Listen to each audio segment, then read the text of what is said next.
evening. Tonight, inside our special report, we examine what really drives youth violence in our communities. For years, violent video games have been blamed, but new research suggests that the story is far more complex.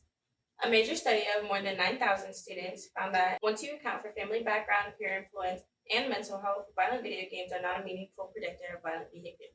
According to DeCamp and Ferguson's 2017 study in the journal of Youth and Adolescence, the small link between violent video games and aggression disappears once you factor in parental attachment, home conflict, and whether a child has been hit by an adult. The authors explain that these effects vanished, became inverse, or reduced to trivial effect sizes, meaning the games themselves aren't driving violent behavior. That's right. In fact, the strongest indicators of youth violence are family conflict, abusive parenting, and delinquent peer groups, not gaming. A 2019 study published in Royal Society Open Science by Proglaski and Weinstein examined more than 1,000 teens and their parents using a rigorous pre-registered method. They found no evidence that playing violent video games leads to aggressive behavior in real life, even when using multiple measures, including parent reports and behavioral checklists. The research concluded that violent video games were not linked to actual aggression. Instead, they emphasized that family conflict, stress, and peer influences are far more important in shaping youth behavior. To understand how these factors play out in real families, we sent out our reporters into the community. Here's Alani with Campus Security at IRSC. Hi, my name is Alani Tomlinson, and we are here in front of the hub at IRC with Officer Jim Mans, Campus Police. We will be asking questions about his background and what his opinions on video games and its correlation to violence. I'm not a police officer. I'm with the public safety of IRSC. We initiate the first steps and then we call law enforcement. Do you interact often with teenagers? Yes, daily routines, interacting with students here at the college. If it's just, hi, how you doing, directions, or like I said, if something happens, a trip and fall, we're the first responder and we take it from there. What inspired you to become public safety? My father was a Fort Lauderdale police officer, and so it's kind of like in my bloodline to observe and report and be seen and be helpful to protect and serve. What advice would you give parents about balancing gaming and healthy behavior? I would definitely, as a parent, as somebody that's worked in the streets with community involvement, definitely I would recommend monitoring the type of games that are being played. There's age requirements for a reason on those games. There's different things that take place during those games that might not be good for certain age groups and certain individuals that might have some type of mental health issue that can't really comprehend the good from the bad, the do from the don'ts, and they get into this virtual world and it becomes real to them. Games can be harmless if you're playing it as a game, but depending on the individual, it's all based on the individual. And as a parent, do you allow your child to play video games? Yes. Do you monitor the video games that they play? When they were at the age of being monitored, yes. Okay, so they don't have to be monitored anymore. They're above that age. My children are above that age, yes. My grandchildren are not. So when it comes to watching certain TV shows, certain videos, I do monitor what they're going to watch and what they're not going to watch. And do you believe violent video games have like a negative effect on children in general? I believe that they can influence the uneducated. They can influence the ones that can't think clearly. And with your experience in public safety, has your opinion on video games changed over the years? Yes, they're becoming more real, more intense, more graphic. What makes it sound okay to, say, a child is not okay when they go to school. If a child hears the word, I'm going to kill you, and they go to school saying, I'm going to kill you, they're just repeating what they saw in the video game, not comprehending the true meaning behind it or what could actually happen by making a threat or even attempting something silly that might be harmless to the child. And my final question is, do you think there is a strong correlation or a weak correlation between video games and violence, essentially? I think it's 50-50. Some people think it's just a cartoon and it's harmless. Some people think it's just a game and it's harmless. And then you have people live in the real world of that. We've had some serious issues across America with gang violence and school shootings and retaliations. And they weren't on the radar, they were on the radar. And it becomes nothing to the family at first. That, oh, they just been in their rooms playing games, and then next thing you know, not my Joey, not my Johnny, that can't happen to my kid. And sure enough, it happens. So my opinion, yes, I think video games will lead to violence if not monitored and properly educated. And there you have it, folks. There is Officer Jim Mans, interviewed by Alani Tomlinson. Thank you. Thank you. And that lines up with what researchers found: family environment shapes behavior long before a child picks up a controller. Here's what Tavion found out speaking with college counselor at IRSC, who works closely with students navigating stress, family issues, and social pressures. Hello, my name is Tavion Griggs. Hi, Tavion. How are you doing? My name is Sarita Hamamale. Do you believe a strong family support can reduce negative influence from violent video games? I believe yes, because they're the ones that are going to be buying them for their kids. They're the ones that are going to be regulating the screen time and redirecting them if they want to be doing something else. Do you have views on how violent video games influence your family? I have a son. He's 12, and he plays video games. He became a young teen. He began playing the violent video games. However, I think it makes young kids think or view real life situations differently.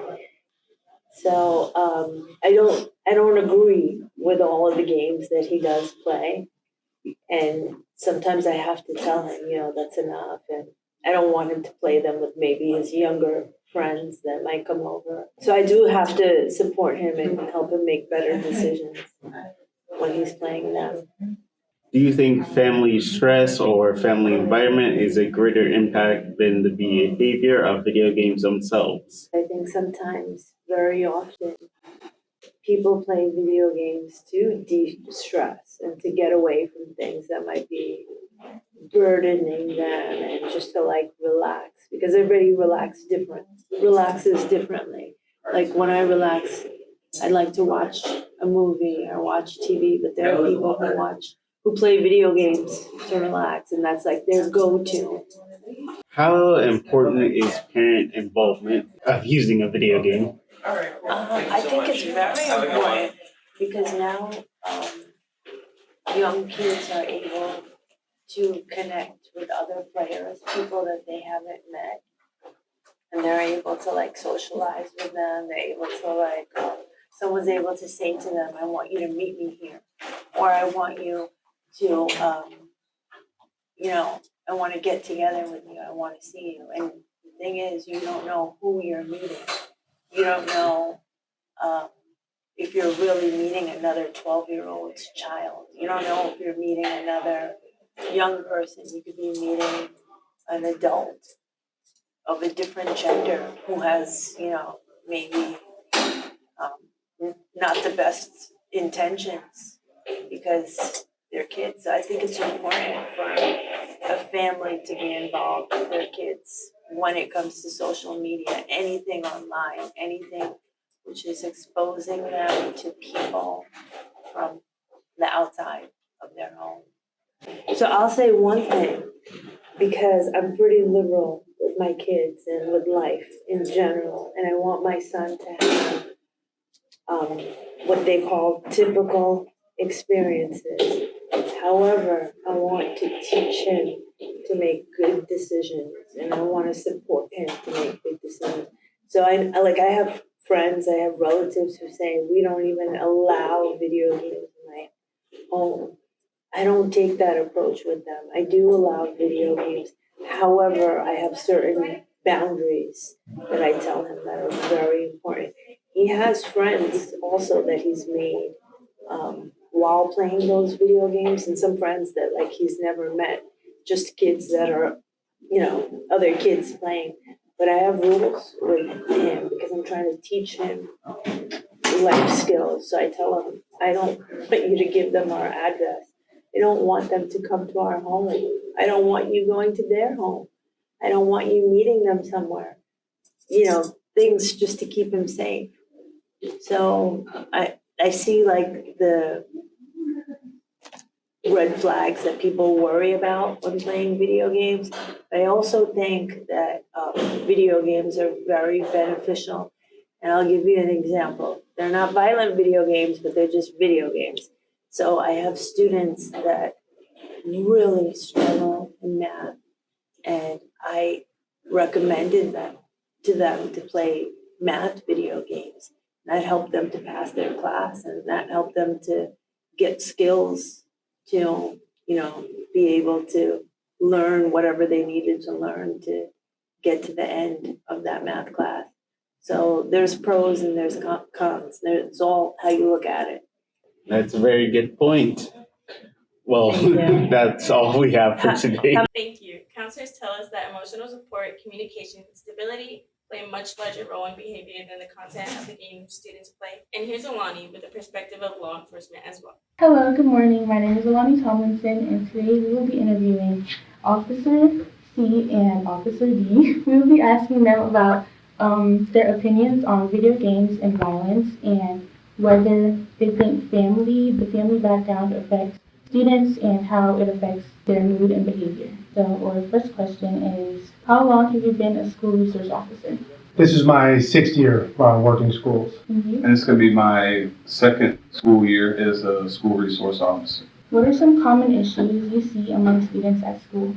I would say that depends on kind of like where your high schools, you'll see from fights to DCF investigations on things that are going on at home, more severe cases of allegations of even like rape, or it can kind of be anywhere, any equivalent to anything that's happening on the road, just because you're young adults. Especially in the high school, you typically see a little bit of everything that stems from what road patrol would see. And then obviously these kids, like he said, are more young adults, so they have a kind of a concept of something occurring. But typically on a daily basis here at Treasure Coast High, we see anywhere from, THC, vapes, fights,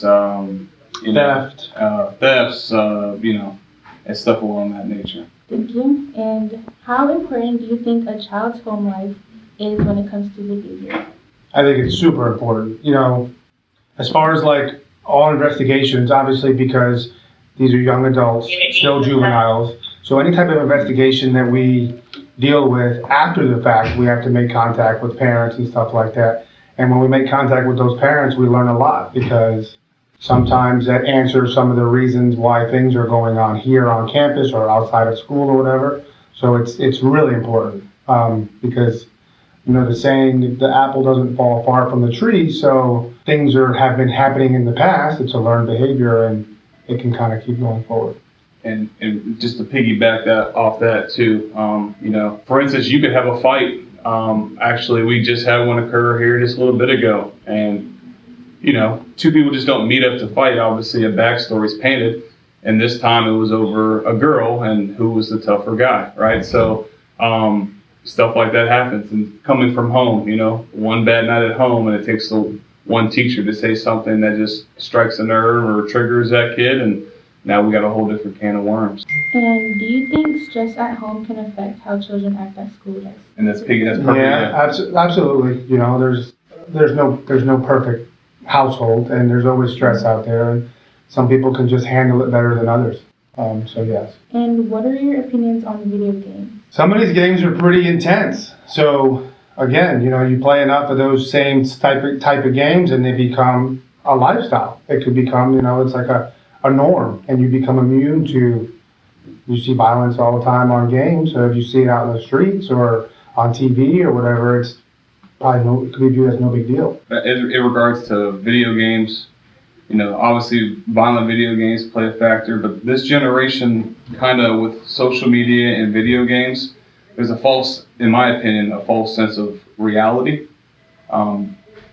There's a whole world out there, but we're tunneled into a phone and a screen, and we're at the point now where kids don't know what's real or not real anymore, and not realizing some of the actions that they could possibly do can affect so many people in so many ways. So in the realm of video games, and I know you got a couple more questions in regards to like some video game stuff, but like this Roblox and this Minecraft, you got grown people pretending to be kids on there, that are counter-terrorists, one of the groups being the 764, who build rapport with these kids because they don't have that good friend structure, and they manipulate them and then hold them for ransom and put them in a conflict to create harm to themselves, others, or they send cops to the house to SWAT it, or they'll, along those lines. Over something so simple as video games. Yeah. There's a lot bigger So, picture. yeah, I think definitely, in my opinion, the video games, we got to find some way to regulate them a little bit better. Do you think violent video games affect how students behave at school? Yeah, because kind of what we touched on, and it becomes a new norm, and just it's viewed as it's no big deal, and then manipulation happens and all that stuff. So it's absolutely. Yeah, just because everything's so digital based, like we touched on, these kids, they live in their phones, they live on their consoles, because just like they interact a little bit at school, but they're 90% of their lives are digital, and even the coursework. I mean, most of it's online now, so that's their reality. But like I said, you learn all these behaviors from a video game, and you think that's the norm, and then you try to do them in real life, and then there's consequences in real life. With that being said, I'll play devil's advocate, and can you play video games and stay in touch with reality and know that it's a game? Yes, but some individuals, whether they're juveniles or adults, aren't mature enough to keep that balance. 100%. I have a question actually. So with the rise of like social media and everything being more common, do you guys see a rise in like violence and stuff in school as well? I believe yes. Yeah. I think because you just see it so much around, people become immune to it. And I'll go one step further. I think the only reason why you see it more now is because everything's so easily to access news-wise, and a lot more stuff gets paid attention to now because that's the new trend. That's the new trend, right? Yeah. I mean, I think it's a little bit more monitored and paid attention to more as opposed to that. Everything's all about transparency now, which is great, but I think when it comes to transparency, it's limited. It's almost they put out there, or just what is out there is seen. Whatever, I mean, with algorithms, whatever I choose to search for is what I'm going to see. So, and that's just how the internet. It's scary. It's scary times. And do you think age ratings on video games are taken seriously? No.